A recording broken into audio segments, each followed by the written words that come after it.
প্রার্থীদের কথার লড়াই সেখানে জমে উঠেছে ভোটের প্রচারণা। সাথিয়ার ধুলাউড়ি উচ্চ বিদ্যালয় থেকে আমাদের সাথে যুক্ত হচ্ছেন প্রতিনিধি রিজভি জয়। পাবনা 1 আসনে নির্বাচনে প্রচারণা সম্পর্কে জানতে চাই। আপনার কোনো সমাবেশ হচ্ছে নিশ্চয়ই, আপনার পেছনে আমরা বেশ ভালো সংখ্যক মানুষকে দেখতে পাচ্ছি।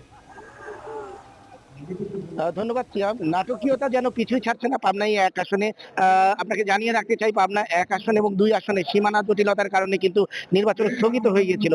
পরবর্তীতে হাইকোর্টের নির্দেশনার পর সেটি আবার পুনঃতফসিলের পর নির্বাচন শুরু হয়েছে। এখানে যিনি প্রার্থী রয়েছেন জামাতের পাবনা 1 আসনে সাঁথিয়া উপজেলায় জামাতের সাবেক আমির, সাবেক মন্ত্রী মতিউর রহমান নিজামীর ছেলে ব্যারিস্টার নাজিবুর রহমান মোমেন, তার বিপরীতে বিএনপির প্রার্থী রয়েছেন এখানকার সাঁথিয়া উপজেলা বিএনপির সাবেক আহ্বায়ক শামসুর রহমান।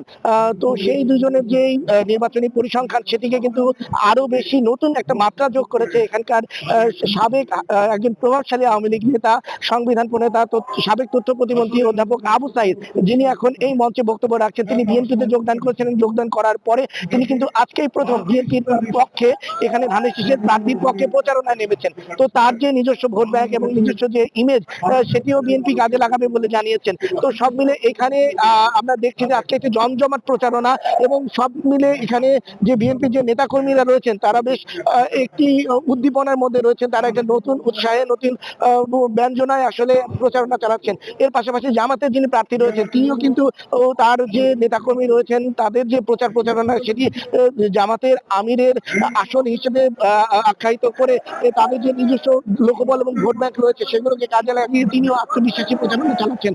সব মিলে এখানে একটি হাড্ডাহাড্ডি লড়াই হবে বলেই কিন্তু আমরা বুঝতে পারছি। তো এর মধ্যে কিন্তু কথার লড়াই, একজন আরেকজনকে এলাকায় আসতে না দেওয়া, এই ধরনের যে নির্বাচনের চিরাচরিত যে উত্তেজনা, সেটিও কিন্তু আমরা লক্ষ্য করেছি। তো প্রশাসনে কিন্তু আজকে কঠোর নজরদারি রয়েছে। আমরা দেখেছি এখানে সেনাবাহিনীর সদস্যরা, পুলিশ, ডিবি সহ বিভিন্ন আইন শৃঙ্খলা বাহিনীর সদস্যরা মোতায়েন রয়েছেন, এবং এই নির্বাচনী যে উৎসব আমেজ এবং উত্তেজনা, উত্তাপ সবকিছু কিন্তু এই পাবনা 1 আসনে ক্রমেই জমে উঠছে।